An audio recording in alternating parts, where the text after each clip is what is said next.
Hello again. This is the second half of the double bill for this morning. Admittedly, it may not look like it. I have resorted to putting on an extremely worn jumper because the heating is off in my office and I'm cold.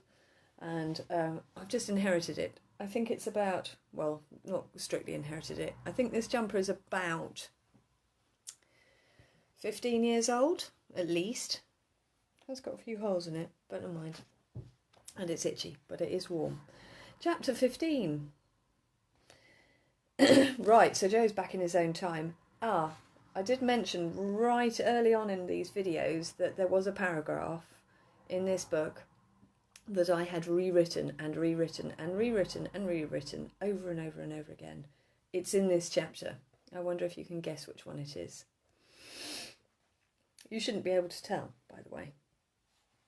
Chapter 15. You okay, Joe? Dad had stopped on the pavement ahead. Was I walking too fast? No, it's fine. Joe stepped carefully forward to join him. The world wasn't lurching as much as it usually did, and he didn't feel sick either. It was as though his anger had given him extra strength.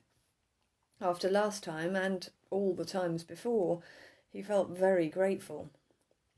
Thank you, Amos, he said silently. He looked around, trying to get his bearings. Then he remembered this was Park Street, and he'd been looking for Lucy's house. He and Dad were about to walk up Brandon Hill. He felt weary at the prospect. Lucy's Bristol was much more firmly fixed in his mind now than it had been before. He didn't need to try and reconstruct it from what he could see in the present. In fact, he didn't want to let the modern city blot out the past so soon. But Dad was already turning off to the left. Joe blinked. This must be where he'd been just a few minutes ago, hiding in one of the houses up here. He was crazy. No wonder Lucy thought no one would believe him. He could scarcely believe it himself. Yet the anxiety gnawing in his stomach was real enough. What was going to happen to Amos? Tobias and Jackson had to be stopped, but there was absolutely nothing he could do about it. That's the Georgian House Museum there, John Pinney's house, Dad said, pointing. Joe paused to look. He definitely recognised the building, but it wasn't standing on its own any more. A garage had been built on and more houses added on both sides, so that it was now part of a terrace stretching all the way up the road. Opposite, where the trees and graveyard had been, there was a grand church. Joe felt sad, though he couldn't really say why. "Can I change my mind?" he asked. "Can we go in after all?" "Of course," Dad said. They went up the steps. Inside, Joe halted. He realised he'd been assuming that it would be something like Lucy's house. This wasn't. The wall of the room on the left had been removed altogether to show Pinney's study. Beyond that, the hallway itself was an odd shape. Nothing was where he expected. Of course, Lucy herself had said these houses were different, but he was still bewildered. He looked around, trying to steady his mind. It didn't help that there were other people here, members of staff and other visitors. Their modern clothes jarred against the backdrop. Joe reminded himself that he didn't blend in either. Yet he couldn't shake the feeling that it was everyone else who was out of place. Excuse me. "Shall we start on this floor?" Dad asked. "Or go down to the kitchens and work our way up?"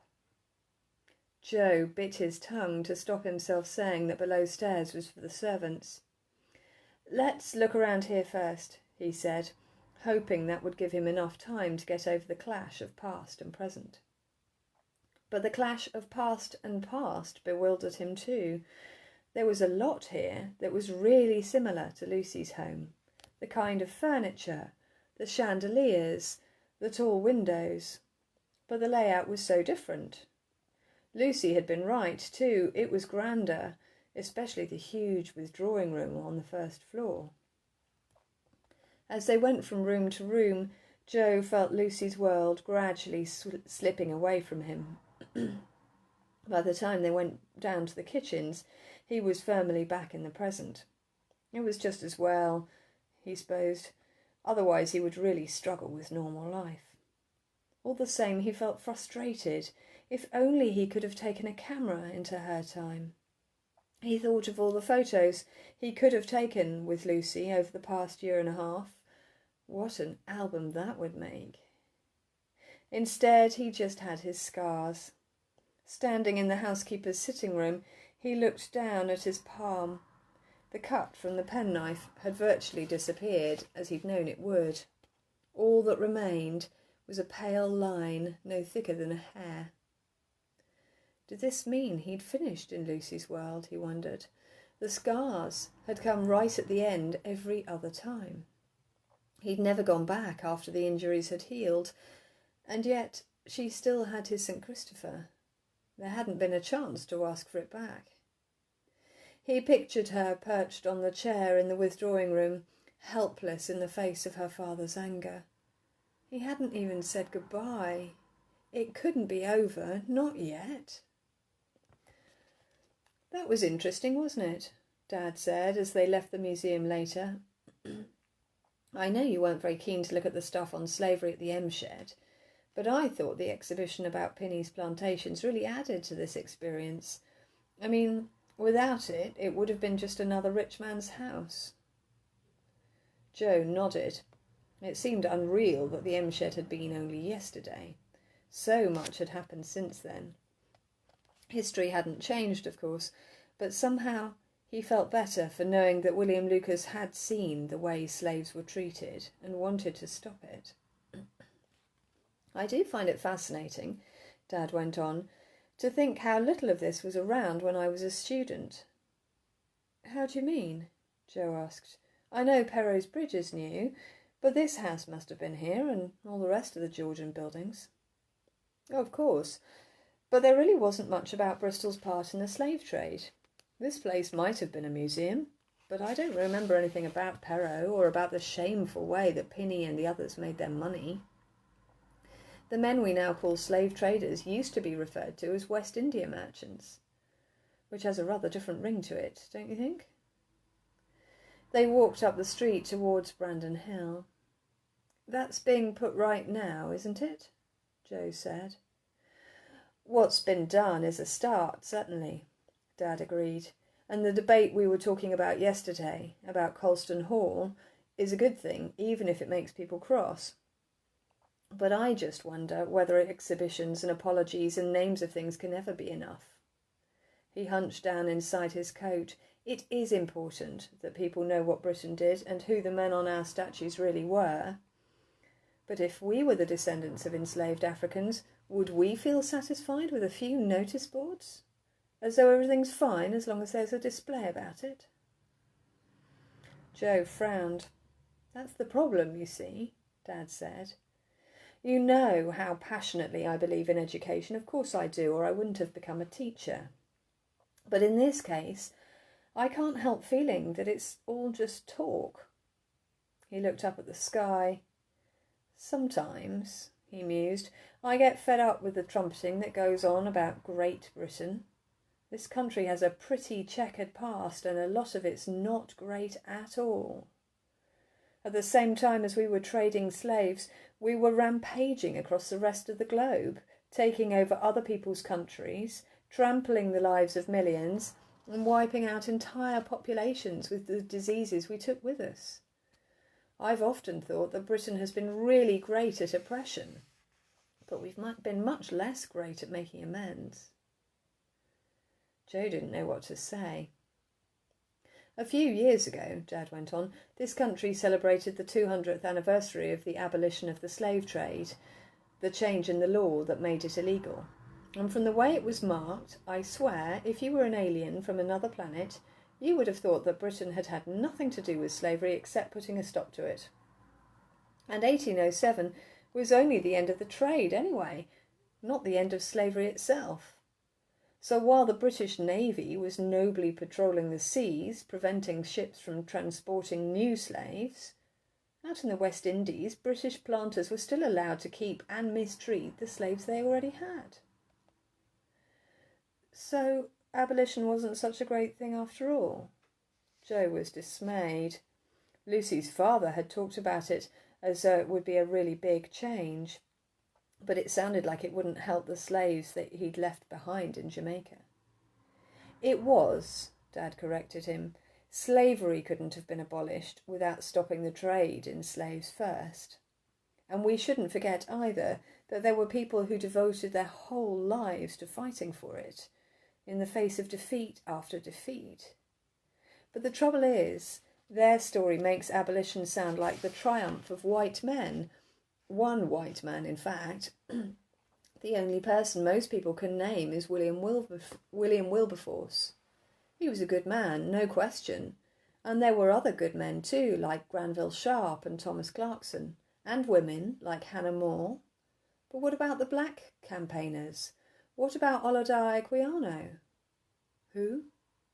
Exactly. Almost nobody today has heard of him.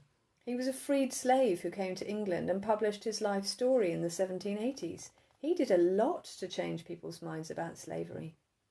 And what about black resistance in the plantations?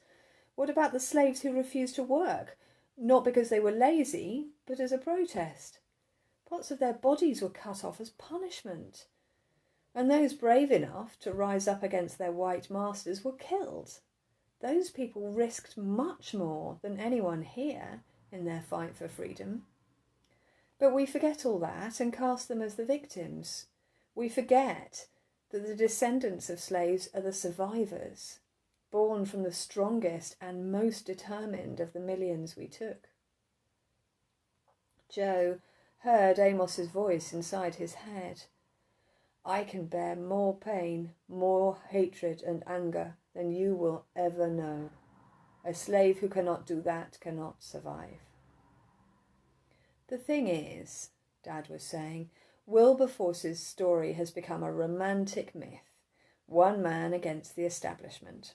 The way we tell it, as though every one of us would have done the same, conveniently overlooks the fact that the richest and most powerful Englishmen fought tooth and nail to keep slavery. That's why it took another 30 years to stop it after the trade was abolished. Dad paused. You know what did it in the end? How the government finally pushed it through? How? Compensation. You mean money paid out? Joe brightened. Well, that's good, isn't it? I know money isn't everything, but at least the slaves got something. No, Dad said flatly. The compensation wasn't paid to the slaves. It was paid to their owners. What? Joe was aghast. He thought of Amos, stolen, sold, cruelly treated, and about to be stolen and sold a second time if Tobias got his way. And if he survived until abolition, it would be the man who bought him who got the money. £20 million, Dad said.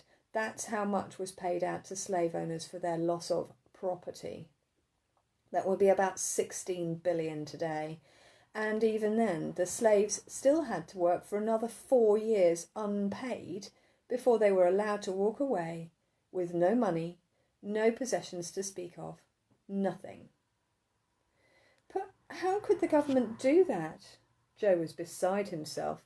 How could they think it was right to pay the owners instead of the slaves? They may not have thought it was right, but they saw that there was no other way to get so many powerful men to agree. I was looking up some of the Bristol traders last night. John Pinney's son, Charles, was awarded about £25,000, which would be 20 million today. And there was another Bristol slaver who got around 3 times that. Joe was speechless. That's another thing, Dad said. You'll hear it suggested sometimes that someone should pay financial compensation to the descendants of slaves. It's not an unreasonable idea, but the families of the owners who got paid off aren't likely to want to contribute.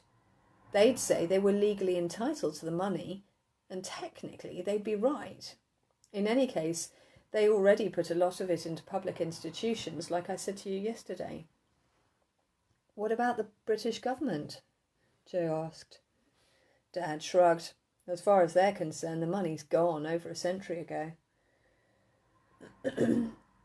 They had climbed to the top of the hill while Dad was talking. At the summit was a small rockery around a tower that hadn't been there in Lucy's time. Victorian, Dad said. Joe stood with his back to it and looked out over the city. He could see the Georgian houses of Queen Square, but apart from them, everything looked entirely different. A melancholy weight settled on his shoulders. Lucy's Bristol had been buried between layer upon layer of more recent history, and yet the wounds inflicted in her time hadn't healed properly. So, what can we do to make things better? He asked in a small voice. Dad sighed. It's hard to know. The injustices of the past are often too complicated to sort out. Sometimes you just have to look for a better way forward. One thing we can do, I think, is celebrate our differences instead of fearing them. Britain is a diverse country these days, which I think is one of the best things about it. In cities especially, you can find people from lots of different races, nationalities and religions, all living side by side. But unfortunately there are plenty of people still who are frightened of anyone who's different. Fear makes people suspicious, which makes them unfriendly and unwelcoming. Sometimes it even makes them cruel. And that's awful. And it's a huge loss, too, because life is so much richer when you can share other cultures. I'd like you to regard people who are different as interesting. But remember as well that underneath we're all basically the same. We all want safety, comfort, love, respect and freedom. Joe buried his hands in his pockets, thinking. Was it fear that drove Tobias and Jackson? Maybe Jackson, but in Tobias's case the fear had become cruelty, and the cruelty had hardened into hatred some time ago. And now that hatred had found a focus in Amos. Joe thought again of Tobias and Jackson's scheming. The anxiety in his stomach crawled up into his chest. It stayed there around his ribs for the rest of the day and all the way home in the car. Back at home that night, he lay in bed and tried to make himself relax. But the scar across his palm throbbed. When he woke the next morning, his chest was still leaden. Over the next week, he did forget now and then, distracted by something at school. But then the memory would flash into his mind of Amos slumped against the wall, bloody and broken. And with that memory came a creeping guilt. Was it true, what Jackson had said? Was it his fault that Amos had hit the footman? Jackson had accused him of encouraging Amos, and Amos himself had said almost the same. You've done enough, you and Miss Lucy. You made me remember who I once was. Joe wondered bitterly how things would have turned out if he'd never been there. Lucy wouldn't have known Tobias and Jackson were bullying Amos, so she wouldn't have said anything. Amos himself would probably have put up with it. Perhaps when he couldn't bear it any longer, he might have run away, as they hoped. He might have made a new life for himself somewhere, as a free man. But because of Joe, he was in danger of being shipped back to the plantations, back to a life of hideous brutality. Joe could hardly bear to think about it, but he found himself unable to put it completely out of his mind either. Although he knew that time passed at an entirely different speed with Lucy, he was convinced that the Isabella must have sailed by now.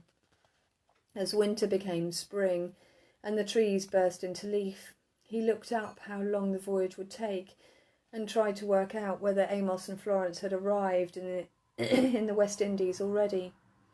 The thought of Rose and Billy's eyes, bright with terror in the dark hull of the ship, hovered on the edge of his dreams. If only he could turn the clock back and make things right somehow. By Easter, however, He was starting to think that he didn't want to go back to Lucy's world at all.